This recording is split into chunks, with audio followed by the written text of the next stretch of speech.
Hi friends, welcome back to my channel. నేను మీ మౌనిక. మన పిల్లలు అయితే రాజ్మా కర్రీ చేస్తే తినరు కదా. నేనైతే ఇంకా ఇవన్నీ దోశ పిండిలో వేసేసుకుంటాం.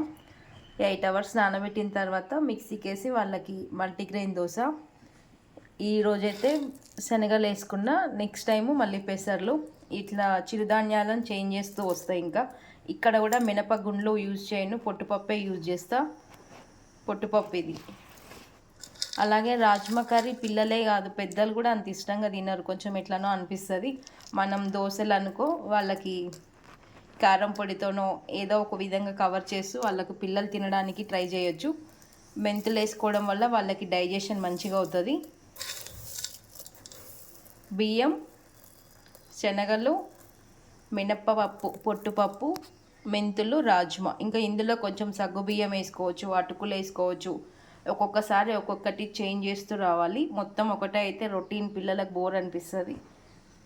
ఈసారి అందుకే నేను శనగలు వేసుకున్నాం. నెక్స్ట్ టైము పెసర్లు. ఇందులో రాగులు కూడా యాడ్ చేసుకోవచ్చు. రాగులు ఇందులో యాడ్ చేయడం కన్నా డైరెక్ట్ జావలాగా ఇస్తే ఇంకా better. Thank you. Thanks for watching. For more videos please subscribe to my channel.